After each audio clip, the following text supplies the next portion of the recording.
Reels वाली बहू प्रज्ञा को रील्स बनाने का बड़ा ही क्रेज है और वो दिन भर रील्स बनाती रहती है, खाते पीते घूमते फिरते घर में कॉलेज में। रील्स बनाने के कारण प्रज्ञा पूरे कॉलेज में हाईलाइटेड है। जहां उसके रील्स सभी को पसंद आते हैं, वहीं मनीषा चिंता में डूबी रहती है। एक रोज जब खाते हुए प्रज्ञा रील्स बना रही होती है, तब मनीषा कहती है, एक मिनट भी चैन नहीं है इस लड़की को। यह नहीं कि खाना तो आराम से खा ले, लेकिन नहीं, अरे थोड़ी देर रील्स नहीं बनाओगी तो आसमान नहीं टूट पड़ेगा। अरे मम्मी, इसी को तो कहते हैं डिटर्मिनेशन। तुम नहीं समझोगी ये सब। भगवान, इस लड़की को सद्बुद्धि दे। जहाँ देखो तब टेढ़ा बाका मुंह बनाती रहती है। मनीषा की बात का प्रज्ञा पर जरा भी असर नहीं होता और वो खाते खाते रील्स बनाती रहती है। दिन बीतने लगते हैं और देखते देखते प्रज्ञा का कॉलेज भी खत्म हो जाता है। आए दिन कोई ना कोई मनीषा को प्रज्ञा की शादी करवाने का सुझाव दिया जाता है। सब ठीक ही कहते हैं, प्रज्ञा की शादी कर देनी चाहिए। अपने घर के कामकाज में व्यस्त हो जाएगी तो खुद ही ये रील्स और नाच गाना बंद हो जाएगा। मनीषा और प्रेम प्रज्ञा के लिए एक अच्छा लड़का ढूंढने लगते हैं और तभी विकी का रिश्ता प्रज्ञा के लिए आता है, जिसने प्रज्ञा को उसकी रील्स देखकर पसंद कर लिया था। अगले दिन विकी अपने माता पिता के साथ प्रज्ञा के घर पहुंच जाता है और प्रज्ञा साड़ी पहने हाथों में चाय की ट्रे लिए उनके सामने आती है। जब विकी को पसंद है तो हमें भी बहू पसंद है। बहन जी, आप बारात की तैयारी कीजिए। एक बार लड़का लड़की के लिए बात कर ले तो अच्छा रहेगा। हाँ, क्यों नहीं। मनीषा विकी को प्रज्ञा के कमरे में भेजती है, जहाँ प्रज्ञा पहले से ही रील्स बना रही होती है। तभी विकी कहता है, आ गए आपके साजन जी, हमारे साथ ये रील्स कंप्लीट करती तो और भी अच्छा रहता। अच्छा जी, अब आ ही गए हैं तो बना ही लेती हूँ आपके साथ।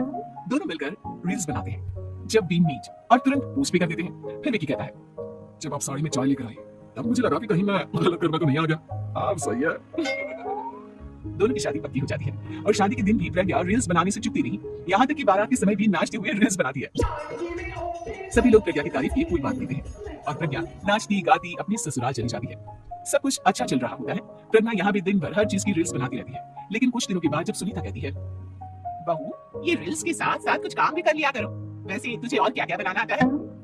मम्मी जी, वैसे तो सब कहते हैं कि मैं सब कुछ अच्छा बनाती हूँ, लेकिन मुझे लगता है कि मैं मैगी अच्छा बना लेती हूँ, हाँ, कॉफी भी अच्छा बना लेती हूँ और मुंह तो सबसे अच्छा बना लेती हूँ। अच्छा।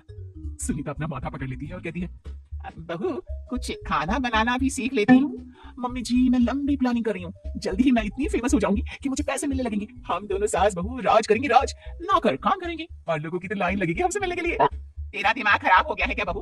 हंसी मजाक तक ठीक है, लेकिन इस तरह घर नहीं चलते। जितना जल्दी हो इस घर के तौर तरीकों को सीख लो। प्रज्ञा मुंह घुमाकर चली जाती है और तुरंत उसी वक्त एक रील बनाती है। एक सुनीता का गुस्सा 7वें आसमान पर चला जाता है और विकी के घर आती ही सुनीता उसे सब कुछ बताती है। विकी भी अब प्रज्ञा की इन हरकतों से परेशान हो जाता है। तुम टेंशन मत लो मम्मा, मैं देख लूंगा।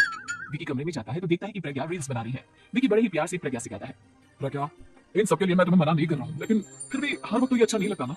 समझने की कोशिश करो, मुझे भी तुम्हारा थोड़ा वक्त चाहिए। मैं जब ऑफिस से आता हूँ तो मुझे समय देने की जगह इसी में लगे रहता है। तुम ज्यादा ही सोच रहे हो। तुम भी मेरे साथ रील्स बनाओ ना, तुम्हें भी बहुत अच्छा लगेगा। तुम्हें इज्जत से कोई बात समझ में नहीं आती क्या? दिमाग खराब हो गया है तुम्हारा इस चकाचौंध से। अगर तुमने अपना रवैया नहीं बदला तो मैं तुमसे दूर चला जाऊंगा। तुम ही रिश्ता लेकर आई थी, मुझे लड़कों की कमी नहीं थी और ना आज है।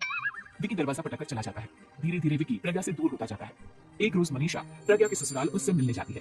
तब सुनीता उससे कहती है, बहन जी, अब आई है तो कुछ दिन यहाँ रहकर जाइएगा। आप ही का घर है। हाँ मम्मी, बहुत दिन हो गए तुम्हारे साथ एक भी रील नहीं बनाई मैंने। प्रज्ञा तुरंत अपने फोन में रील्स ऑन कर लेती है। ये सब मुझसे नहीं होगा, मेरा ये भूत अभी तक नहीं उतरा क्या? बहन जी, आप कुछ कहती नहीं क्या इसे?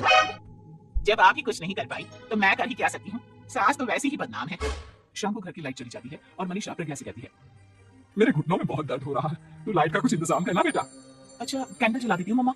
प्रज्ञा गाते हुए कैंडल जलाती है और खिड़की के पर्दे के पास रख देती है। मनीषा, जिसे बहुत दर्द हो रहा है, वो सो जाती है और प्रज्ञा हमेशा की तरह अपने ड्रेस में लग जाती है। उधर कैंडल की वजह से पर्दा आग पकड़ लेता है और मनीषा के कमरे में आग लग जाती है। बचाओ, बचाओ! सभी भागते हैं और विकी कमरे की आग बुझाने में लग जाता है, लेकिन तब तक मनीषा आधी जल चुकी थी। मनीषा की हालत देख प्रज्ञा रोने लगती है। विकी मनीषा को तुरंत हॉस्पिटल ले जाता है और उसे एडमिट कराता है। विकी प्रज्ञा से कहता है, देख लिया ना, तुम्हारे इस नाच गाने की वजह से आज तुम्हारी माँ की जान जाते जाते रह गई। अब पता नहीं तुम और क्या चाहती हो। उधर डॉक्टर कहते हैं, इनकी हालत बहुत नाजुक है, आधे से ज्यादा जल चुकी है। प्रज्ञा रोती हुई मंदिर में जाती है और भगवान के आगे जाकर कहती है, भगवान, मेरी माँ को ठीक कर दो। मैं कसम खाती हूँ हाथ से ये रील्स बनाना छोड़ दूंगी, बस मुझे मेरी माँ वापस मिल जाए। 2 दिन बीत जाते हैं और मनीषा खतरे से बाहर आ जाती है। पेशेंट अब ठीक है, आप लोग उनसे मिल सकते हो। सब कोई मनीषा से मिलता है और प्रज्ञा सबके सामने अपना फोन तोड़ देती है। मुझे माफ कर दो मम्मा, मैंने तुम लोगों की बातों को नजरअंदाज किया। बेटा, कोई भी चीज जरूरत से ज्यादा खराब है। मैंने तुम्हें रील्स बनाने से कभी मना नहीं किया, लेकिन हर वक्त एक ही चीज तो सही नहीं है। मैं समझ गई हूँ मम्मा, आई एम सॉरी। प्रज्ञा उस दिन से रील्स बनाना छोड़ देती है और पूरी तरह से